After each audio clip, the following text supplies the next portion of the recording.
Bom, pessoal, essa semana nós iremos estudar os tipos de sujeito, que é conteúdo do livro didático de vocês, tá? E vocês irão precisar dessa explicação para fazer a atividade dessa semana, que é a semana 8, tá bom? Mas antes de conhecer quais são esses tipos de sujeito, é importante que a gente relembre o conceito de sujeito, né? O que é o sujeito? Quem é o sujeito de uma frase? O sujeito, pessoal, é aquele que executa determinada ação ou recebe também pode receber determinada ação, não é? Então, pessoal, nós temos aqui 5 tipos de sujeito, tá? Que nós iremos estudar hoje, que é o sujeito simples, sujeito composto, sujeito indeterminado, sujeito oculto ou elíptico ou ainda desinencial, também existe essa nomenclatura, e sujeito inexistente ou oração sem sujeito, tá bom? Eu gostaria que vocês prestassem bastante atenção, porque eu vou explicar a regra e um exemplo de cada, então eu espero que vocês compreendam cada um deles. Pessoal, o sujeito simples, quando é que eu vou ter um sujeito simples? Quando é que eu vou saber que eu estou diante de um sujeito simples? Bom, eu vou ter um sujeito simples quando na oração, né, na sentença, eu tiver um único núcleo, tá? E aí você pode perguntar, mas espera aí, o que é núcleo, né? Bom, pessoal, núcleo é a palavra base, é a palavra mais relevante daquela sentença, da oração, tá? Nós temos aqui um exemplo, a linda mulher chegou cedo. Nesse exemplo aqui, qual seria o núcleo? O núcleo é a palavra mulher, certo? Porque seria a palavra base dessa sentença. Então, aqui nós já podemos saber, né, que nós estamos diante de um sujeito simples, porque essa frase tem um único núcleo, certo? E agora nós vamos ver o que seria o sujeito composto, e aí vai ficar melhor de entender essa parte, né? Quando a gente vê o sujeito simples e vê o sujeito composto, fica mais fácil de entender. Pessoal, o sujeito composto, ele vai ter 2 núcleos ou mais, tá bom? Olha só o exemplo. O menino e a menina chegaram. Aqui, claramente, nós já sabemos que menino e menina são os núcleos, tá? Os núcleos do sujeito aqui, certo? Então, quando eu tenho 2 núcleos, eu estou diante de um sujeito composto, tá? Menino e menina. Vou ter 2 núcleos, certo? Então, isso aqui é um sujeito composto. No sujeito indeterminado, né? E aí é importante que vocês prestem bastante atenção. O sujeito indeterminado, ele vai trazer, geralmente, verbos na terceira pessoa.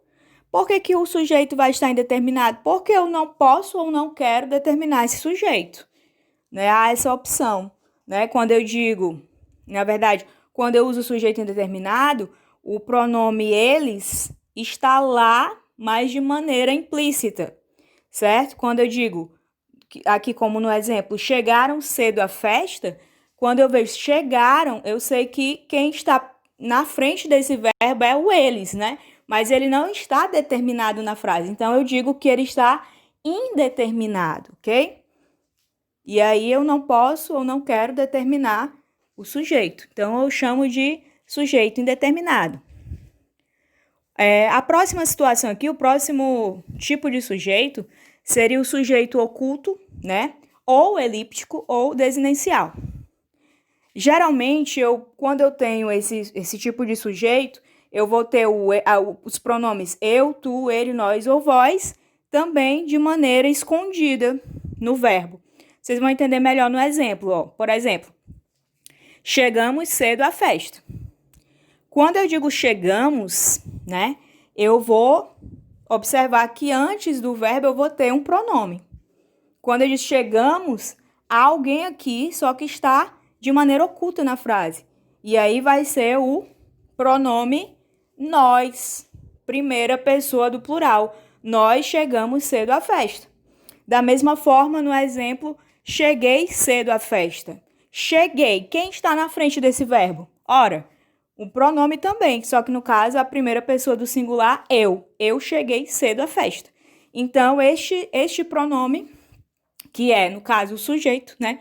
ele está oculto nesta frase. Então, por isso ele se classifica como sujeito oculto, elíptico ou desinencial, ok? Bom, e a próxima categoria aqui, né? A próxima classificação é o sujeito inexistente, que eu chamo de inexistente, ou também posso chamar de oração sem sujeito, ok? Geralmente, quando é que vai acontecer?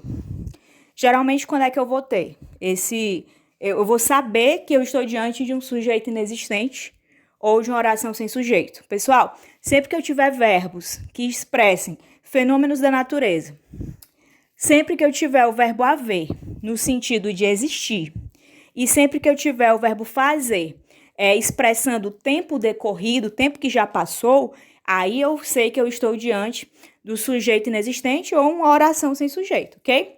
Vamos aos exemplos, ó. Choveu muito ontem. Aqui eu vou ter um verbo que expressa um fenômeno da natureza, né? Então, já sei que aqui eu tenho um sujeito inexistente ou uma oração sem sujeito. E no segundo exemplo, havia muitas pessoas lá. Havia, né, o verbo haver. No sentido de existir, eu já sei que eu também vou ter um sujeito inexistente ou uma oração sem sujeito, ok? E no terceiro exemplo, faz 2 anos.